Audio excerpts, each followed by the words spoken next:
കേരളത്തിൽ ജിയോ ഫെൻസിംഗ് നടപ്പാക്കുമെന്ന് ഗതാഗത മന്ത്രി KB ഗണേഷ് കുമാർ. വാഹനങ്ങളുടെ വേഗത ഇതുവഴി നിരീക്ഷിക്കാൻ കഴിയുമെന്നും നിയമലംഘനം കണ്ടെത്തുമെന്നുമാണ് മന്ത്രി അറിയിച്ചത്. വാഹനങ്ങളിൽ ബാർകോഡ് പതിപ്പിക്കുകയും റോഡിൽ പലയിടങ്ങളിലായി സ്ഥാപിക്കുന്ന ജിയോ ഫെൻസിംഗ് വാഹനങ്ങൾ കടന്നുപോകാനെടുക്കുന്ന സമയം പരിശോധിച്ച് വേഗത കണക്കാക്കുകയും ചെയ്യുമെന്നാണ് മന്ത്രി അറിയിച്ചിരിക്കുന്നത്. നിയമസഭാ പുസ്തകോത്സവത്തോടനുബന്ധിച്ച് സംഘടിപ്പിച്ച KLIBF ടോക്കിൽ യുവതലമുറയും ഗതാഗത നിയമങ്ങളും എന്ന വിഷയം അവതരിപ്പിക്കുകയായിരുന്നു മന്ത്രി. ഓരോ ഗതാഗത നിയമലംഘനത്തിനും ലൈസൻസിൽ ബ്ലാക്ക് പഞ്ചിംഗ് നടപ്പാക്കുന്നത് പരിഗണനയിലാണെന്നും മന്ത്രി പറയുന്നുണ്ട്. നിശ്ചിത എണ്ണം ബ്ലാക്ക് പഞ്ചുകൾ വന്ന ലൈസൻസുകൾ സ്വയമേവ റദ്ദാക്കുകയാണ് ലക്ഷ്യം. ഇത് നടപ്പാക്കുന്നതോടെ തുടർച്ചയായ നിയമലംഘനങ്ങൾ തടയാനാകുമെന്നാണ് പ്രതീക്ഷയെന്നും ഗണേഷ് കുമാർ പറയുന്നുണ്ട്. സ്വകാര്യ ബസ്സുകളിൽ വിദ്യാർത്ഥികൾക്കുള്ള യാത്രാ കൺസെഷനു വേണ്ടി ആപ്പ് നിലവിൽ വരുമെന്നാണ് മന്ത്രി അറിയിച്ചത്. നിലവിൽ ഏറ്റവും കൂടുതൽ പരാതി വരുന്ന വിഭാഗമാണ് ഇത്.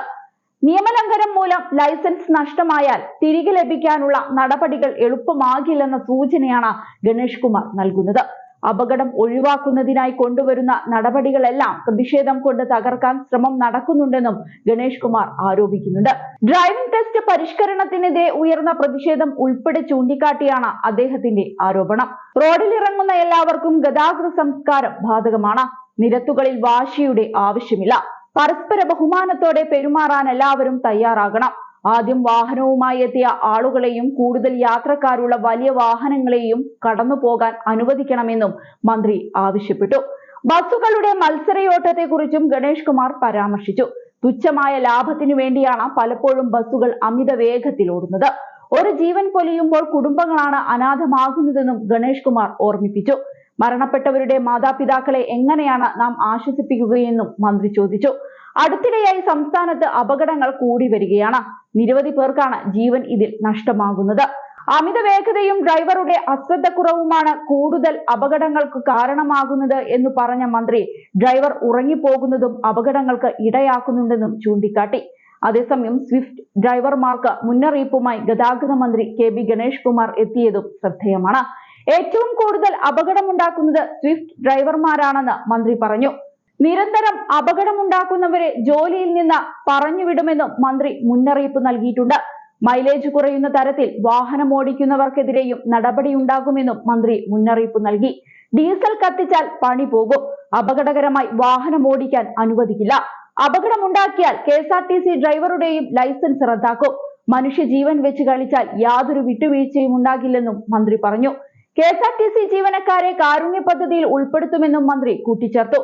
അതുപോലെ സ്വകാര്യ ബസ് ഇടിച്ചുണ്ടാകുന്ന അപകടങ്ങളിൽ അടക്കം കർശന നടപടി സ്വീകരിക്കാനാണ് മന്ത്രിയുടെ തീരുമാനം. ബസ്സിൽ ജീവനക്കാരെ നിയമിക്കുന്നതിന്റെ നടപടികളും കർശനമാക്കും. ബസ്സിലെ ഡ്രൈവിംഗ് സംബന്ധിച്ച് ഉയരുന്ന പരാതികൾക്ക് പരിഹാരം കാണാൻ പ്രത്യേക സംവിധാനം ഒരുക്കാനും തീരുമാനിച്ചിട്ടുണ്ട്. സ്വകാര്യ ബസ് ഉടമകളുടെ സംഘടനാ പ്രതിനിധികളുമായി നടത്തിയ ചർച്ചയിലാണ് ഇക്കാര്യങ്ങൾ തീരുമാനിച്ചത്. സ്വകാര്യ ബസ് ഇടിച്ചുണ്ടാകുന്ന അപകടങ്ങളിൽ മരണമുണ്ടായാൽ ബസിന്റെ പെർമിറ്റ് 6 മാസത്തേക്ക് റദ്ദാക്കുമെന്നാണ് മന്ത്രി അറിയിച്ചത്. അപകടത്തിൽ ഗുരുതര പരിക്കുണ്ടായാൽ പെർമിറ്റ് 3 മാസത്തേക്ക് സസ്പെൻഡ് ചെയ്യും. ബസ് ഓടിക്കുന്നയാളുടെ ഡ്രൈവിംഗ് ലൈസൻസ് സസ്പെൻഡ് ചെയ്യുന്ന നടപടി തുടരുമെന്നും മന്ത്രി അറിയിച്ചു. സംസ്ഥാനത്ത് സ്വകാര്യ ബസ്സുകൾക്കിടയിൽ മത്സരയോട്ടം വർദ്ധിച്ചിരിക്കുന്ന സാഹചര്യത്തിലാണ് ഈ നടപടി. സ്വകാര്യ ബസ്സുകളിൽ ഡ്രൈവർ, കണ്ടക്ടർ, ക്ലീനർ എന്നിവരെ നിയമിക്കുന്നതിന് കൃത്യമായ മാനദണ്ഡങ്ങൾ പാലിക്കുന്നില്ലെന്നും ഗതാഗത മന്ത്രി വിലയിരുത്തി. ഇതിന്റെ പശ്ചാത്തലത്തിൽ ജീവനക്കാരെ നിയമിക്കുന്ന നടപടികൾ കർശനമാക്കാനാണ് തീരുമാനം.